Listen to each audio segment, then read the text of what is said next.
Okay, in this video I want to focus on budget 1080p monitors, so monitors that typically retail for between roughly $100 to about $200 US or euros at max. Of course, there are much more expensive 1080p monitors that are good products as well, but in this video we're just gonna talk about the best bang for the buck 1080p monitors. Now, let's start off with the MSI G2412, which typically can be had for about 120 US. I have international links for each of these monitors in the video description in case you want to check the current pricing in your region or buy something. Anyway, for about 120 bucks, this is an A-tier monitor. Response times really could be faster, so this isn't the monitor to get if all you care about are FPS games. But it has a great contrast ratio for an IPS panel of almost 1500 to 1. And it also gets super bright for being such an affordable monitor. Biggest caveat probably is the high minimum brightness of about 120 nits in the lowest setting, so that's something to keep in mind if you're planning to use this monitor at night in a dark room. In that regard, the AOC 24G2SP is a very similar monitor. It uses basically the same panel, so it has a lot in common with the MSI G2412, including a high contrast ratio and a high maximum brightness. But unfortunately, it also shares the high minimum brightness and the somewhat slow response times. But unlike the G2412, it comes with a height adjustable stand, which is nice, but it's also more expensive typically, coming in at about $150 to $160, which is hard to justify for just a better stand. Like, you could easily get the MSI G2412 with a decent monitor arm for the same or even less money, which probably is the better option for most people. So I'm gonna put it next to the MSI, but into the high B tier. Now, the LG 24GN600 usually goes for about $150 as well, without a height adjustable stand. There's also the 24GN650, which is basically the same monitor with the height adjustable stand, but it's even more expensive. So in terms of value for money, it's kinda hard to recommend this monitor in today's market. I mean, it has a pretty fast IPS panel, and the color accuracy is also quite good, but there are other monitors that can do the same for less money, so it has to go into the C tier. Now, the Koorui 24E3 is a bit slower than the LG, and it's really not very color accurate, but I'm still gonna put it into the B tier.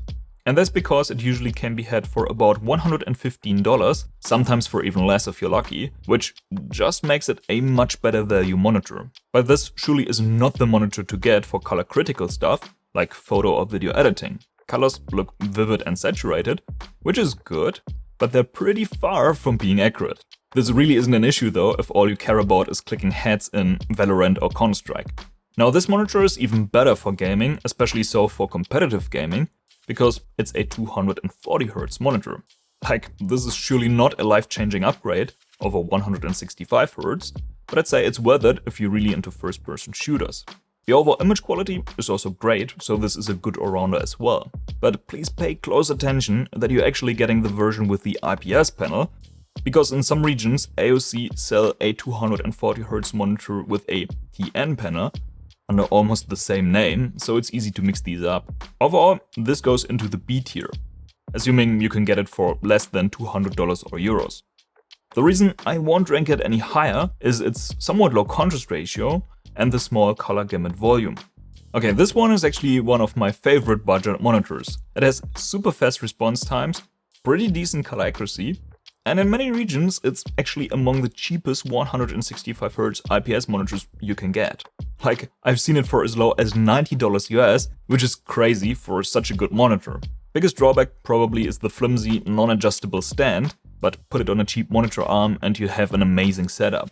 Though I'm actually a bit on the fence of where to put it. If you can catch it on sale for like $100 or so, it's S tier, but it often retails for about 120 US, and that's just a bit too close to the EX240.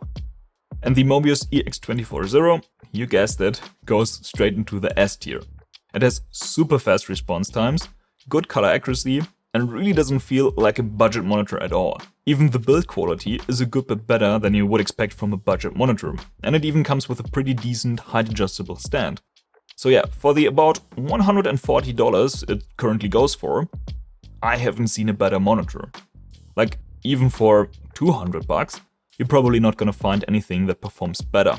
Which neatly brings me to the Mobiuz EX2510S. It looks almost the same and performs very similar to the EX240, but for some reason BenQ want to sell it for about $200 US.